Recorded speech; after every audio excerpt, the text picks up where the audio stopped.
Hi, everybody. Welcome back to another episode of Brewing Business with Brady. Here we have part 2 of our interview with Robin Sturgis and Alyssa McGinn. And we are talking all about data. So let's dive in.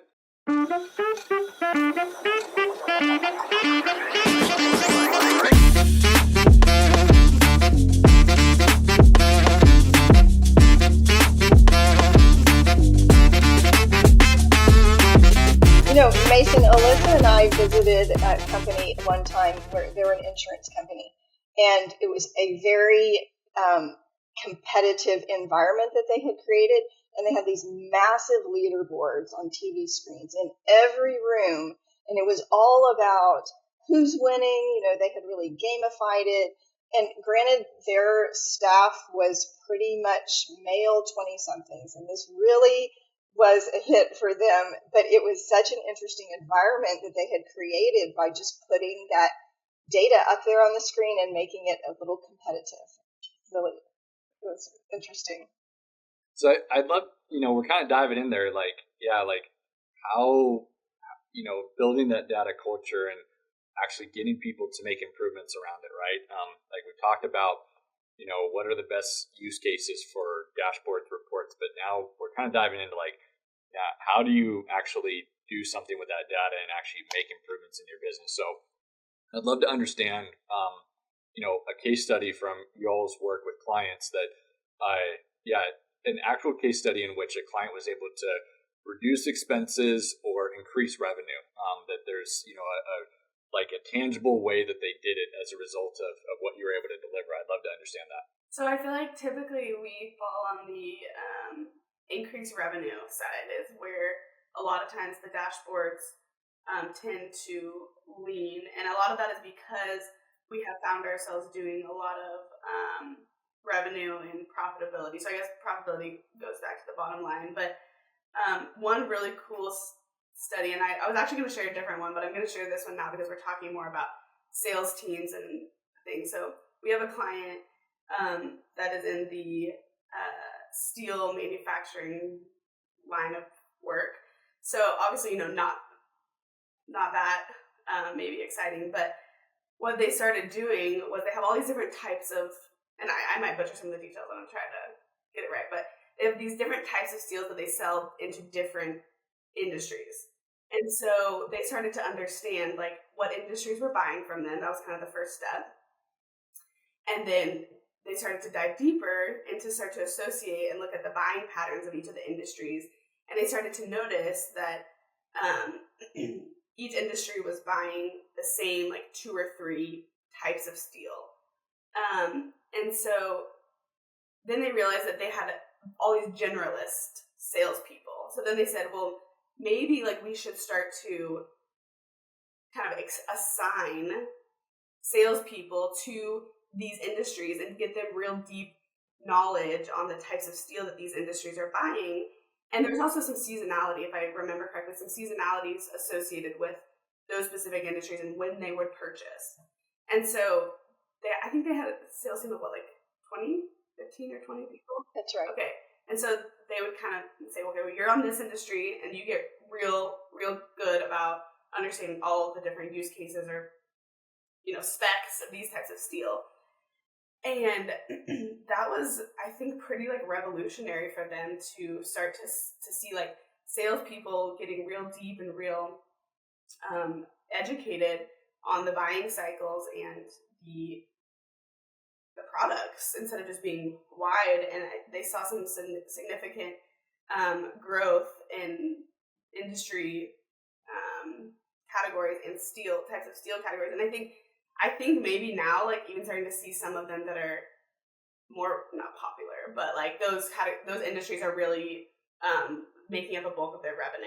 So that's just a cool use case, and all started from a project of just tagging all of their customers by industry. That was kind of the entryway there. So I would say that increasing revenue and finding new revenue streams or new ways to find more of your best existing customers is probably the place we play in, and not as much reducing expenses, which I think increasing revenue is a lot more fun. There's the visionary in there, right? I'll add another quick story, which is our own story, which we used our data to develop an ICP, or an ideal customer profile. And I could give you all kinds of details, but in short, it truly pivoted the strategy that we were taking. We moved completely away from a certain industry where we were heavily focused, and we completely shifted into not so much an industry, a profile of company, which is a collection of industries, and completely shifted where we were selling, who we were selling to, what our strategy in reaching those people was. And it was not a heavy lift for us to put that data together, but the effect of that was pretty transformative to our business. Alyssa, kind of back to the example that you gave, it sounds like, to dive in a little bit, like it doesn't sound like the data itself did something, amazing necessarily by itself. It was pairing the data with the strategy. I mean, the data gave the insights that, wow, they had these segmented areas or these segmented industries, and gave them better insight into those industries. But then all of a sudden they said, okay, I'm going to, let's make specialized salespeople. And I imagine now that pairing those specialized salespeople with metrics attached to their particular industry, all of a sudden is going to give them insights into, Robin's example, like amongst an insurance group, like all of a sudden you can make a little friendly competition and you can give people something that, hey, if you measure it, it will improve type of thing. And when you can segment it like that and actually give them those insights, then they can do something with it. And so it's not just data itself, it sounds like. It's data with, more comprehensive strategy that combined together, all of a sudden it creates a powerhouse effect here. Am I right in saying that? Yeah, and I think a major part of that is like just this iterative approach. And so it's like, okay, the data is telling us this, let's try this out. And then, so then they tried starting segmenting. Then they tried, okay, well, this is good. Let's try to specialize our salespeople. And so it just feels like the powerhouse really comes when you keep going back to the data. So it's like, let's try this, go back to the data. What is it telling us about this effort? Okay, well, maybe we tried this now because this was working so well. So I feel like it's a data experiment. And, a lot of times when you're making those data-driven adjustments, that's when the power really starts to multiply.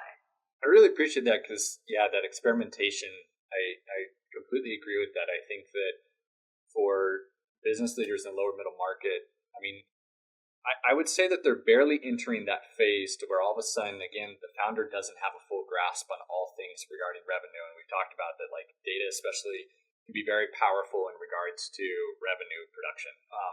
And all of a sudden they don't have a firm grasp, but they've begun to delegate. They have a team. There's enough complexity to where they don't have clear insights in regards to, hey, who are we selling to? What are we selling to them? Is it working, etc.?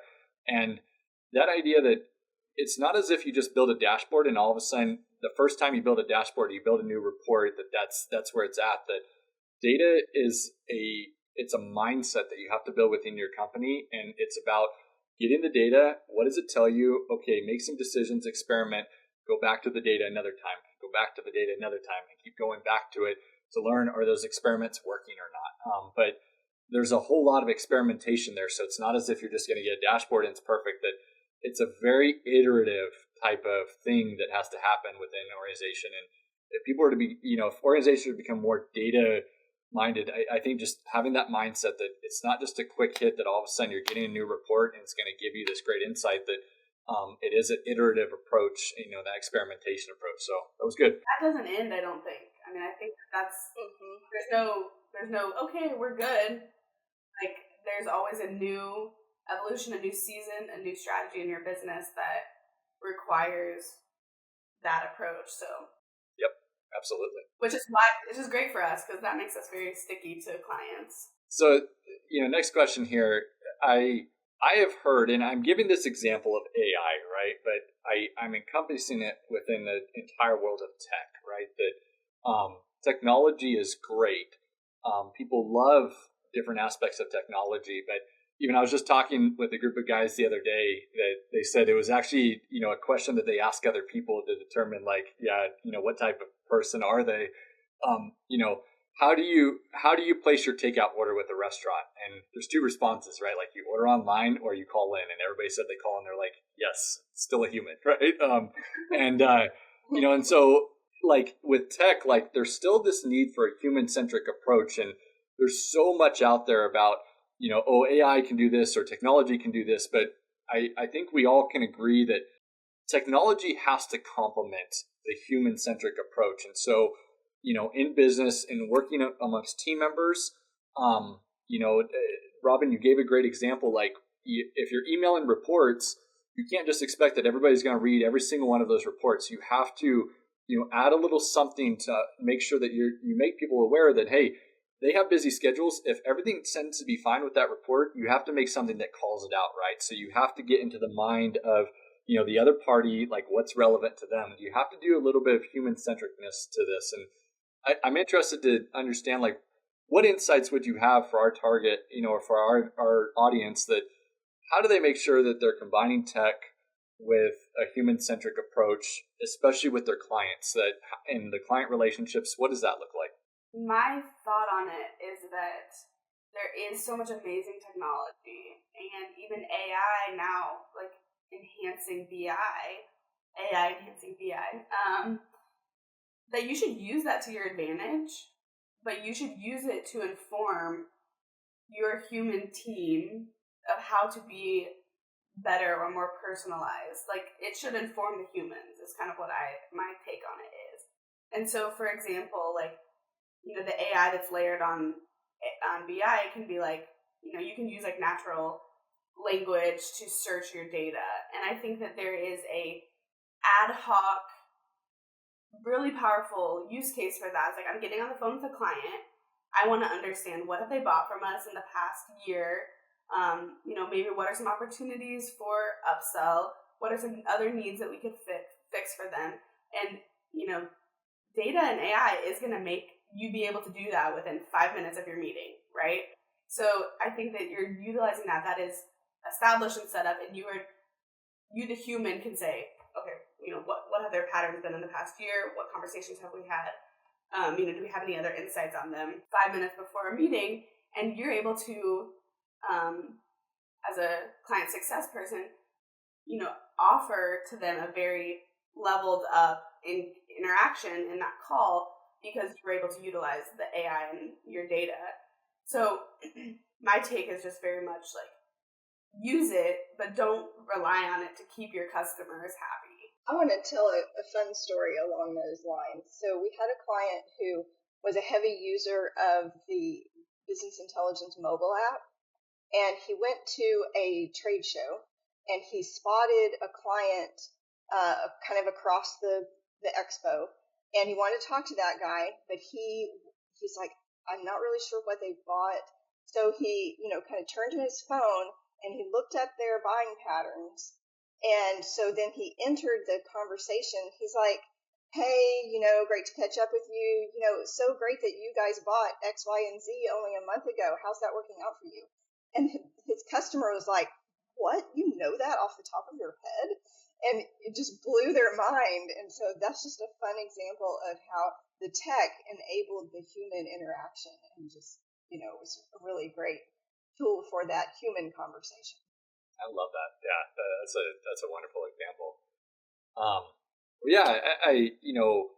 For our audience too, we've talked a lot about that analyst, right? That analyst is important, of whoever, and we say the word analyst, but I think it can encompass that somebody helping to, bring the data together and is creating the reports and is bringing the insight, to people, designing reports, etc. InfoFluency is now offering fractional analyst services, which I love, because in my past, I couldn't help but think like we would build dashboards left and right with outside consultancy firms. But they would learn our business, but what I really needed as a CFO was that, that analyst, that fractional analyst that was consistently in our business, that could help me instead of me having to project manage, a bunch of outside consultancy firms when I didn't have an analyst. we knew we needed dashboards, but all of a sudden I have to be a project manager, to get all these dashboards built, et cetera. And, and yeah, they were part of the team, but not quite. And so I'm really interested to dive in, like, tell us more about this fractional analyst service. What made you, want to come up with it, and what's the story behind it? I think it was a natural evolution for us, because exactly what you said is, like, we were very ingrained in our clients' business model. We understood, because once you understand the data, you can understand a lot about how business works. And then we started having people asking us about, like, well, what do you think about this? Or even at the front end, like, what metrics should we be looking at? What KPIs should we be tracking? And we're not really, we weren't positioning ourselves as like a data strategy consultancy, although we probably had opinions, right, about some of that stuff. So we just started to see that more and more. And then our analysts and developers are so ingrained in the clients. And then, so in some of the BI tools, you can basically put in insights. So, like, you can have a hover and, like, an insight would pop up over something. And I think that people started thinking that was really cool and really helpful. And just, like, to your point, Mason, it's, like, great. And some people just want dashboards. They already have an analyst in house, and we can just, like, pass that off to them. But a lot of people, especially the lower middle market, they don't have that. And so, what the data is telling the client what the data is saying is extremely valuable. And so it really was just a small add-on to what we were already doing.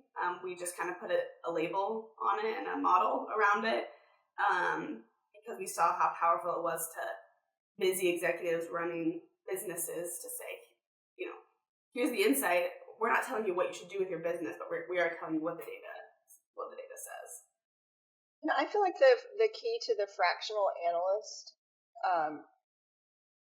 success is the relationship that analyst has to the client. Because if the analyst feels kind of at arm's length, then it doesn't work. But if the client feels like that analyst is just so available and, a Zoom call away, then, it can function very well to where the executive says, I'm really wondering about this. Could you find a way for the data to answer this question for me? And it becomes a dialogue kind of a relationship, as opposed to, okay, here's this service provider who can, go build me a dashboard that takes, weeks or whatever. I think, yeah, like when somebody understands more aspects of your business, they can anticipate things too, right? That if you're just an order taker, a lot of lower middle market business leaders, like, they know that they should have dashboards. They don't know what they should be measuring. They don't, or that how do you build those dashboards? I have an example where, our CEO, when we were building out Power BI dashboards and working with the outside consultancy group, that our CEO really wanted to, in Power BI, in Excel, we had the capability of, like, every week we would create a new tab for that week's worth of data. And so he could go back historically and say, what happened 4 weeks ago? What did our dashboard look like 4 weeks ago? But Power BI updates everything live, right? And so you don't have that historical reference. And like, we had to guide him through that, that this isn't possible what you're looking for in Power BI, and Power BI may not be the tool for you in this, right? And at least that may have changed, but that was a couple years ago. But even, what we found success with this outside firm that we were working with the business intelligence activities, that, we were an agribusiness. We invited them to the blueberry farms because we were having them build reports on total packing, operational, sales activity for blueberries. We brought them to the farm, that we literally said, like, you need to see the entire flow of how fruit flows throughout the entire supply chain here, because we found that we knew that you would be much more valuable to us when making recommendations. And to your point, that if you're just an order taker, and I heavily, like, I love that you all have created this, because I think especially for lower middle market leaders, like, it's not just about having somebody build a dashboard for you. They're in, they're out. Like, it's everything we talked about. It's an iterative activity, right? That you're going to experiment.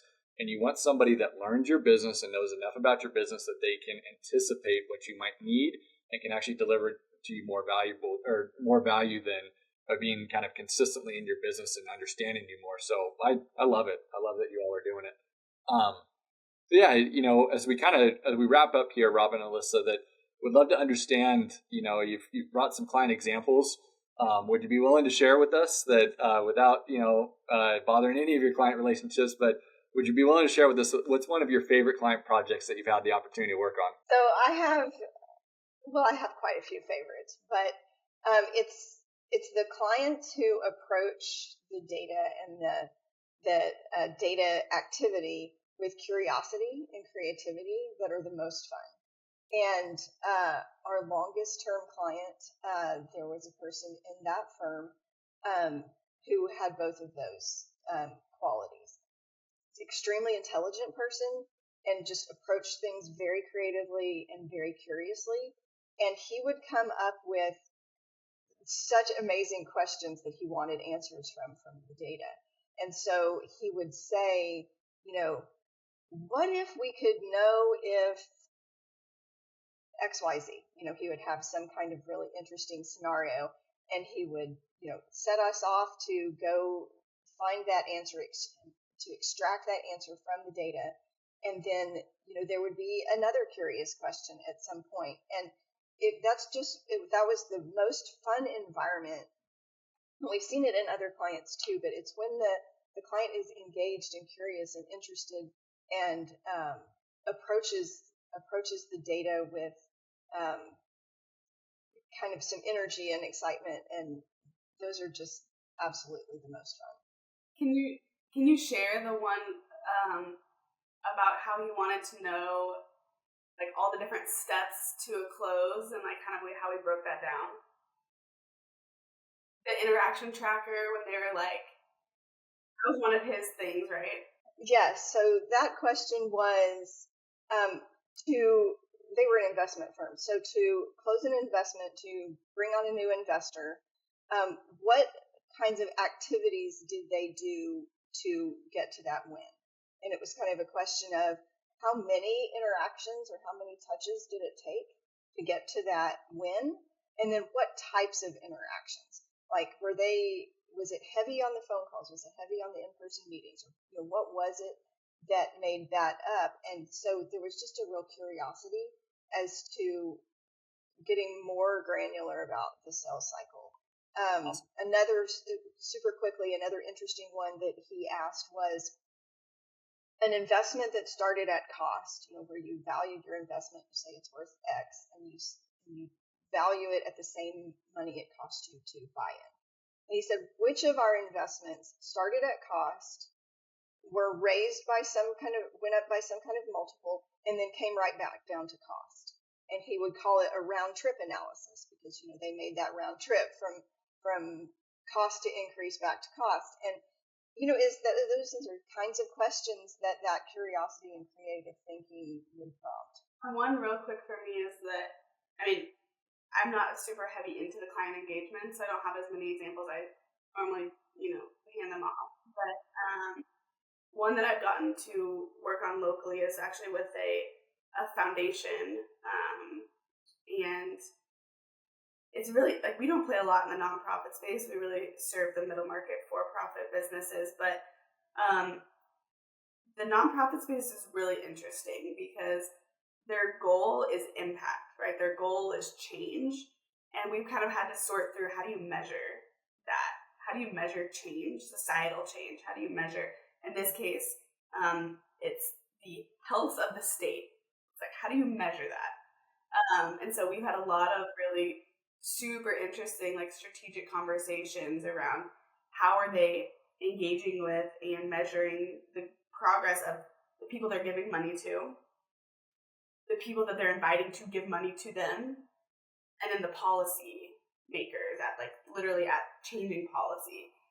And that's just been a real, I think I like it so much because it's just, there's no clear answers. There's no clear answer of how to measure what KPIs to track. It really has been an iterative process, and they've been also very open and curious and willing to just engage and bounce ideas around. So that has been really fun.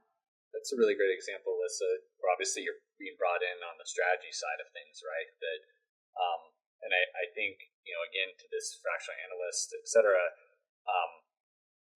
I think some people can approach this that like they're supposed to come up with like what they want to measure and how to do it, and then they go work with InfoFluency to go build a dashboard, and it's like, yeah, but you all are data experts, and you've had tons of experience in regards to working with really complex data sets.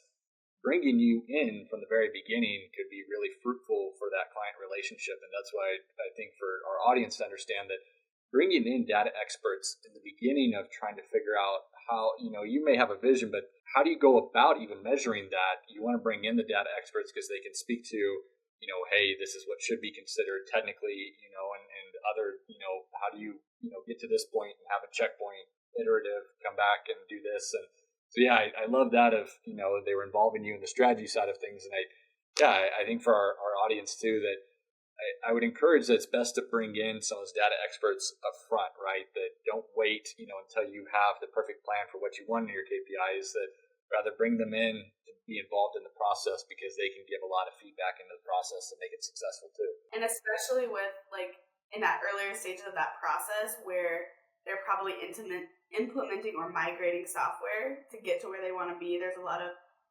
considerations and factors for data and analytics down the road, and like what you choose and how you set it up and how you configure it.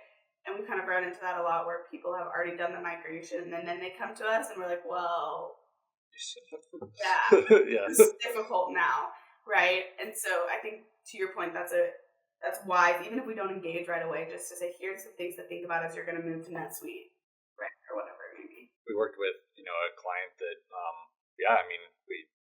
they wanted better dashboards for their revenue forecasting, to be able to see like what their client pipeline looked like. But, we had to talk first, like with some experts, like what's the best CRM to even roll out to their sales team that would allow us to get that dashboarding and those metrics that we're looking for, right?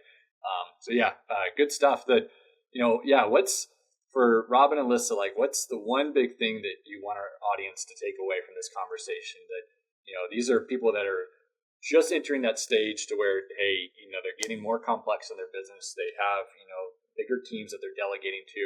The business owner is not able to have, insight into everything happening in their business. They're not able to touch every point. That what would you tell them as a key takeaway from our conversation today? I would say don't be overwhelmed by the scope of what you could do with data, and just start with something small.